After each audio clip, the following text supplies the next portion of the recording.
तो ग्रामीण क्षेत्र के बच्चे भी जो है अब किसी से कम नहीं है, वो बड़ी बड़ी उपलब्धियां हासिल कर रहे हैं जिसकी कल्पना नहीं की जा सकती थी। तो मेरे साथ गांव सुमैन से अनुराधा है, जिसने जेआरएफ क्लियर करके उच्च स्तर की शिक्षा में अपना अहम स्थान पाया है। आपको बता दें, गांव सुमैन के रहने वाले अनुराधा ग्रामीण परिवेश से जो है बिलोंग करती है।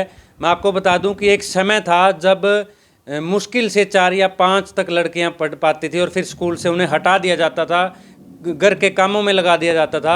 लेकिन बहुत बड़ी बात है जेआरएफ क्लियर करना, क्योंकि उस स्तर की ये शिक्षा है, इस तक पहुंच पाना बहुत ही ज़्यादा मेहनत का काम है और गांव सुमैन के अनुराधा ने कर दिखाया है। तो क्या बताएंगे, क्या आपका शुरू से ही लक्ष्य था या बाद में बना? मेरा शुरू में लक्ष्य था कि मैं एमबीबीएस डॉक्टर बनूं, तो उसके लिए मैंने +2 के बाद 1 साल नीट की कोचिंग भी ली थी कोटा से। लेकिन नहीं हो पाया क्योंकि उसमें कंपटीशन बहुत ही ज़्यादा है और ऊपर से जनरल कैटेगरी। तो उसके बाद फिर ये था कि भाई चलो लंबी लाइन है लेकिन इसमें सफलता ज़रूर है और मैं कर लूँगी, ये शुरू से ही विश्वास था। तो पहले बीएससी, उसके बाद फिर एमएससी, उसके बाद अब फिर एमएससी के होने के तुरंत बाद ही मेरा ये जेआरएफ हो गया। तो पहले आपने बताया कि एक बार नहीं हो पाया था, तो कहीं ना कहीं मायूसी भी लगी होगी कि लगातार 6 साल एक तरह से मेरे लिए फेलियर ही था। क्योंकि मैं मेरे 10th +2 के एक तरह से डिस्ट्रिक्ट टॉपर रही हूँ। तो उसके बाद एकदम कि भाई मेरा नहीं हुआ, कहीं भी नहीं हुआ, तो बहुत ही असफलता का माहौल था वो। तो वह आप देख सकते हैं कि किस प्रकार असफलता जब होती है, लेकिन हमें मायूस नहीं होना चाहिए। और मैं आपको बता दूं कि गांव सुमैन से अनुराधा जिन्होंने ये क्लियर किया है, तो इनसे और भी जानकारी लेंगे कि ताकि जो और बच्चे हैं वो भी शिक्षा ले सके। तो क्या बताएंगे, जैसे ग्रामीण परिवेश आप देखते हो कि जो लड़कियां हैं ज़्यादातर 10वीं या +2 के बाद उनको हटा लिया जाता है, तो आपको कैसे मतलब ये था कि मैं उस स्तर तक शिक्षा तक पहुंचूंगी? मैं शुरू से ही पढ़ाई में अच्छी थी, टॉपर थी, और मेरा एक एम था कि मुझे, मेरे जो पापा हैं वो बीमार है मेरे। अच्छा। उन्हें रेयर कैंसर था। तो उसके कारण जब उनका तीसरा ऑपरेशन हुआ उसके बाद वो चल नहीं सके। तो मैं जब बचपन में थी, छोटी थी, तभी मैंने सोच लिया था भाई मुझे इस बीमारी का इलाज ढूंढना है। अच्छा। तो इसलिए मैं डॉक्टर बनना चाहती थी, लेकिन डॉक्टर में नहीं हुआ। तो फिर मेरे जो टीचर्स हैं उन्होंने बताया कि भाई जो तू करना चाहती, तेरा एम है, वो तेरे एमबीबीएस से पूरा नहीं हो सकता, तेरी पीएचडी में होगा। जब तो खुद रिसर्च करेगी इस लाइन में, खुद तू कुछ इन्वेंट करेगी, कुछ मेडिसिन बनाएगी या कुछ और ट्रीटमेंट ढूंढेगी रेयर कैंसर डिजीज़ का, तभी हो सकेगा। तभी मैंने इस फील्ड में अपना रुझान तो आपके पापा को बीमार देखकर आपके मन में आया कि मतलब बचपन में जब देखा कि भाई चल फिर नहीं सकते, औरों के पेरेंट्स है, भाई कोई फंक्शन है, भाई अवार्ड फंक्शन है, जैसे मैं फर्स्ट आती थी, सबके पेरेंट्स आते थे, भाई मेरे पापा नहीं आ सकते थे। तो मुझे ये था कि मुझे इनका इलाज ढूंढना है। तो बिल्कुल आप देख सकते हैं, जब हम मन में कुछ करने का मादा रखते हैं तो कोई भी कितनी भी बड़ी सफलता ऊंचाइयों पर हो उसको हम पा ही लेते हैं।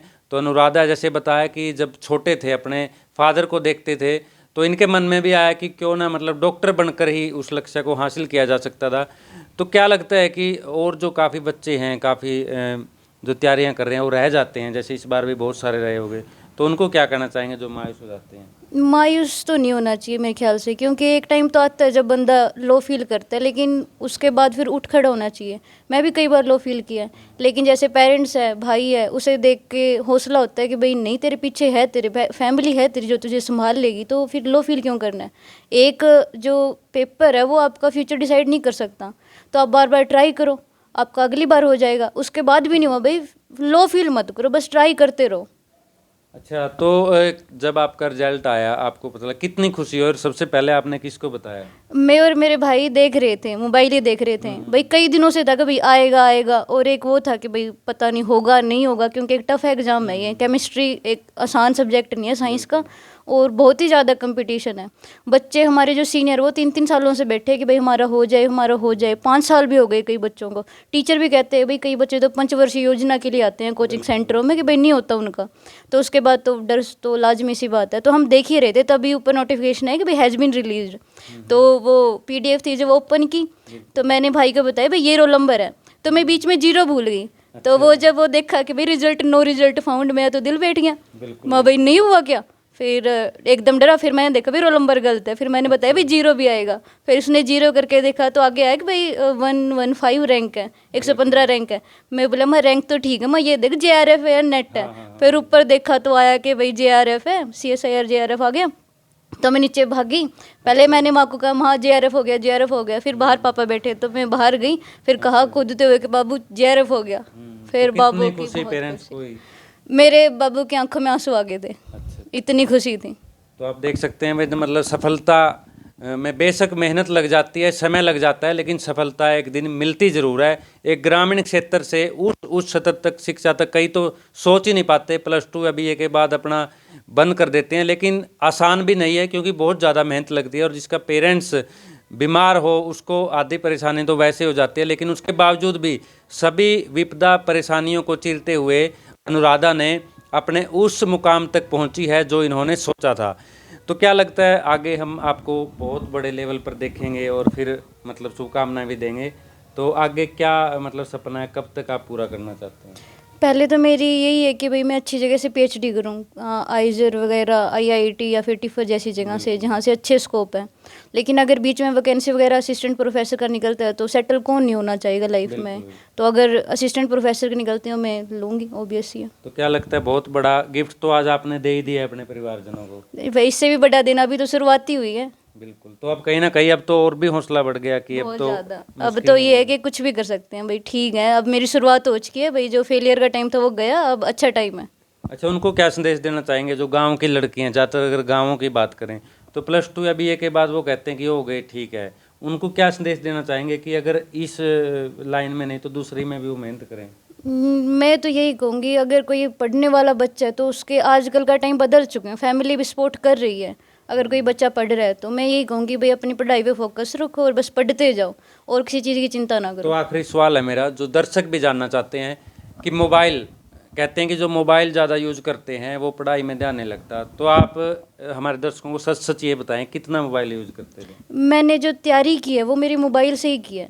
जो मेरी MSc थी वो मेरी ऑनलाइन थी आधी से ज़्यादा, तो लेकिन लैब वगैरह लगती थी सुबह से शाम तक। तो उस टाइम पे भी रात को या फिर अर्ली भाई सुबह सुबह उठ के मैंने 4-5 घंटे हर रोज़ निकाले मेरी पढ़ाई के लिए। तो जिसको यूज़ करना वो गलत चीज़ के लिए भी यूज़ कर सकता है, जिसको कामयाब होना वो मोबाइल से भी हो सकता है। सोशल मीडिया चलाते हो आप? मेरे पास सिर्फ व्हाट्सअप है, वो भी क्योंकि क्लास की वो आती थी भाई, इस टाइम से इस टाइम तक क्लास, वो सीधी उस पे आती थी, व्हाट्सअप पे ही आती थी हमारी, तो उस करके सिर्फ व्हाट्सअप है। तो आप देख सकते हैं पूरी कहानी आपको बताई है और आपको भी ज़रूर पसंद आई होगी, और जो बच्चे देख रहे हैं वो भी एक प्रेरणा इनसे ले सकते हैं। स्मैन की जो अनुराधा है, ग्रामीण क्षेत्र से उठकर वो भी एक लक्ष्य बनाकर, जब देखा चुनौतियां थी सामने कि इन चुनौतियों को पार करते हुए उस लक्ष्य तक पहुंच पाना है, और आखिर में उसको सफलता भी मिली। हालांकि मायूसी लगी बीच में, लेकिन उन मायूसियों से थक हार कर नहीं बैठे। अगर थक हार कर बैठते तो आज शायद अपने पेरेंट्स को ये गिफ्ट ना दे पाते, लेकिन लगातार मेहनत करते अपने मुकाम पर पहुंचे हैं। तो हमारी तरफ से भी इनको पूरी पूरी शुभकामनाएं हैं और इनके उज्जवल भविष्य की शुभकामनाएं करते हैं। कामना करते हैं कि इनका जो भविष्य है और ज़्यादा उज्जवल, और उनके माता पिता को और ज़्यादा इनके माता पिता इसको उच्च लेवल पर देख सके। तो फिलहाल हमारी ये पेशकश आपको कैसी लगी ज़रूर बताएं कमेंट करके, वीडियो को ज़्यादा से ज़्यादा शेयर करें। फिर व्यक्ति विशेष में मिलते हैं, बने रहें TBN न्यूज़ के साथ।